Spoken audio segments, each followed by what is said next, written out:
Você sabia que o Código Penal brasileiro prevê crimes específicos relacionados à liberdade individual e também aos crimes cibernéticos? No vídeo de hoje, vamos entender de forma clara e objetiva os artigos 146-A, 154-A e 154-B, que tratam desde a violação da liberdade de locomoção até a invasão de dispositivos eletrônicos.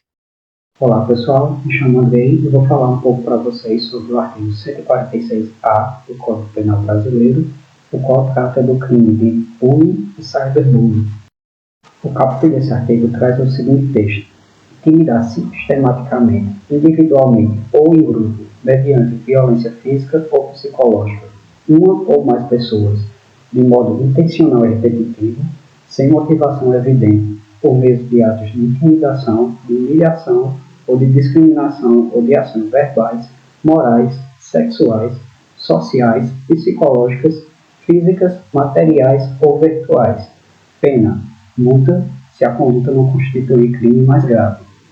E no seu parágrafo único, pelo atrás, se a conduta é realizada por meio de rede de computadores, de rede social, de aplicativos, de jogos online ou por qualquer outro meio ou ambiente digital, ou transmitida em tempo real. Pena: reclusão de 2 anos a 4 anos e multa, se a conduta não constituir crime mais grave. Dessa forma, podemos ver que os sujeitos do crime são o ativo, agressor ou agressores, e o passivo, a vítima ou vítimas.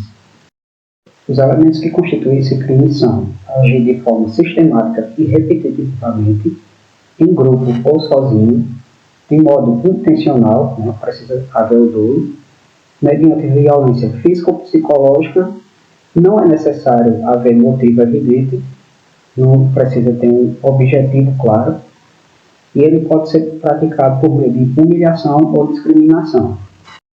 Apesar de ser considerado um crime de menor potencial ofensivo, se ele for praticado em meio virtual, seja em redes sociais, aplicativos ou jogos, ele deixa de ter a pena apenas de multa e passa a ter também a pena privativa de liberdade, entre 2 e 4 anos.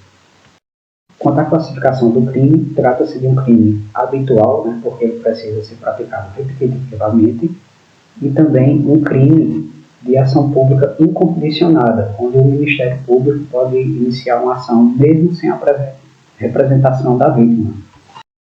Quanto à natureza jurídica, trata-se de um crime que fere a liberdade individual do indivíduo, onde pode ser praticado de forma física ou virtual, envolvendo atos de violência física ou verbal, de cunho moral, físico, material, sexual ou outras formas.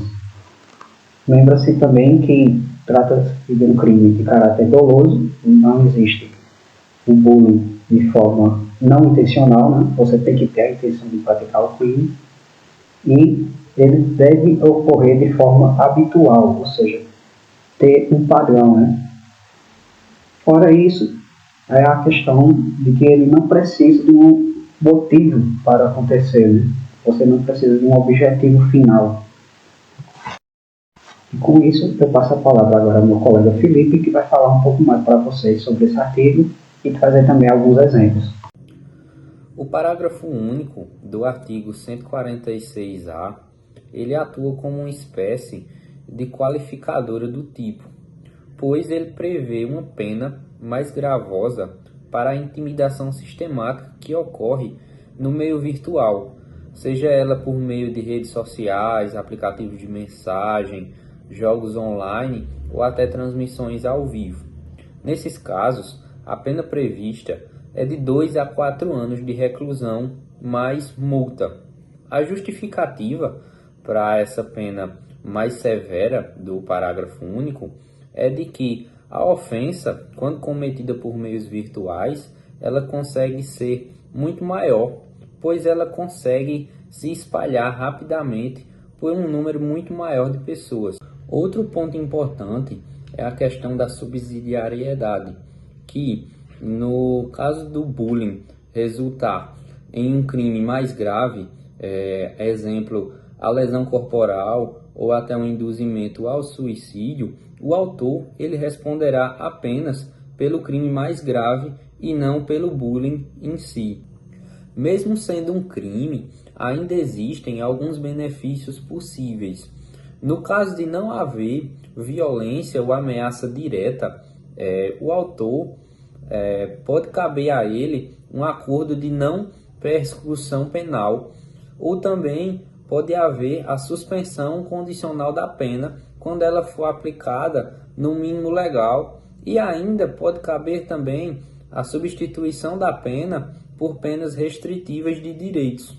Para exemplificar as condutas tipificadas no artigo 146-A, a gente pode pegar o caso de um aluno que ele é alvo de frequentes apelidos pejorativos, de empurrões, de exclusão de grupo, tá? Esse caso ele se enquadraria no caput do artigo, o bullying tradicional, de forma presencial, e também exemplificando a forma do parágrafo único, sendo a forma de perseguição virtual, né, o cyberbullying. A gente pode dar o exemplo do caso de um grupo de colegas que cria um perfil falso em uma rede social para ridicularizar alguém constantemente, ou um jogador em um jogo online, ele é humilhado repetidas vezes.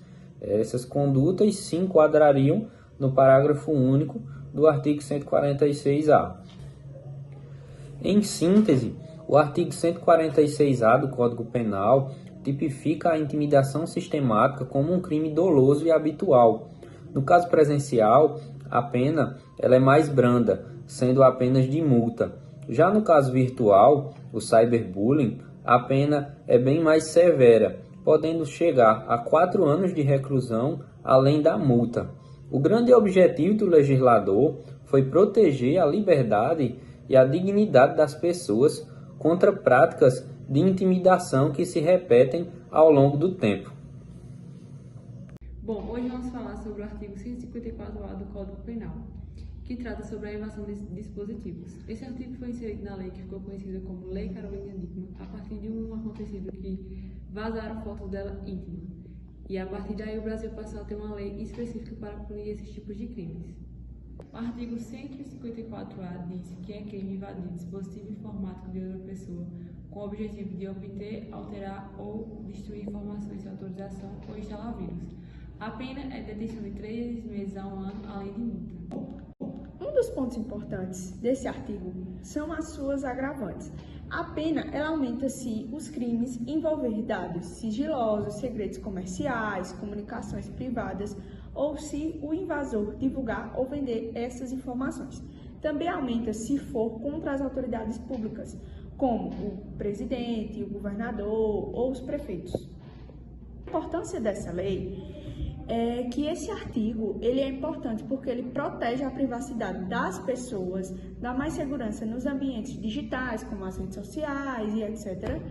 E ele foi um dos primeiros grandes passos do Brasil contra crimes cibernéticos, ou seja, crime de internet. Já se eu iremos falar um pouquinho sobre o artigo 154b, que está presente no Código Penal brasileiro e diz respeito à invasão do dispositivo informático. Ou seja, quando alguém invade computadores, celulares ou servidores de outra pessoa. Vamos entender como esse crime funciona e suas consequências de uma forma bem simples. Como sabemos, vivemos na era digital. E-mails, mensagens e dados bancários precisam estar muito bem assegurados. É justamente por esse motivo que o artigo 154b ele existe, para garantir a segurança e a privacidade digital.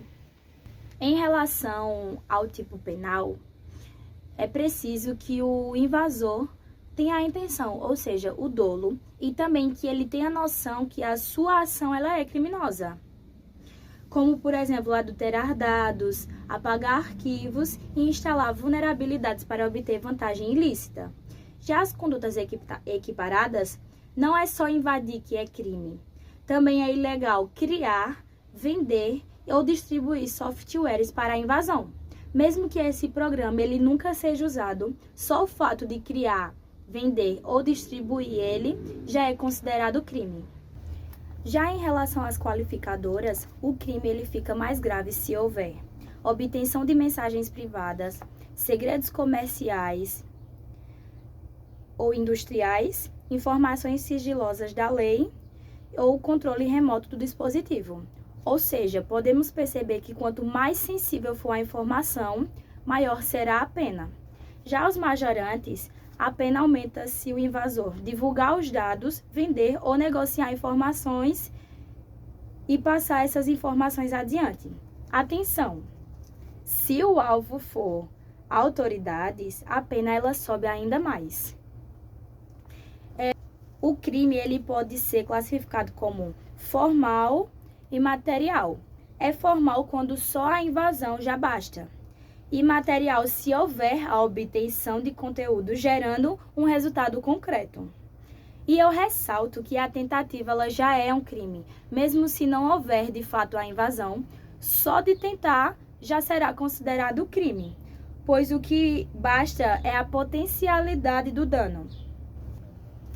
De forma geral, uma classificação mais rápida deste crime é que ele é comum, pois qualquer pessoa pode cometer, ele é formal e instantâneo, é doloso, ou seja, tem que ter a intenção, e também é plurissubsistente, pois existem várias condutas. A pena pode ser de detenção de 3 meses a 1 ano, a multa cumulativa, e se houver um prejuízo econômico ou qualificadoras, pode ser até 2 anos. Agora faremos uma análise do tipo penal, começando com a leitura do artigo. Artigo 154, a linha B, diz que nos crimes definidos no artigo 154, a linha A, somente procede mediante representação, salvo se o crime é cometido contra a administração pública, direta ou indireta, de qualquer dos poderes da União, Estado, Distrito Federal ou municípios, ou também empresas concessionárias de serviço público. O artigo 154, a linha B, está diretamente conectado com o artigo 154, a linha A, que trata de crimes de invasão de dispositivo informático. Se trata de um crime comum e pode ser cometido por qualquer pessoa. Trata-se de um crime formal que se consuma independente do efetivo interesse do agente ao cometer um crime. O processo somente se inicia mediante representação da vítima e, no caso de entes públicos, a ação é incondicionada. Sua consumação ocorre no exato momento da invasão e é possível sim tentativa. A análise do tipo penal fica muito clara. Todos esses detalhes que eu acabei de falar, principalmente quando a gente lê o finalzinho do artigo, que diz que se procede mediante representação, salvo se o crime é cometido por pessoas que são ente público.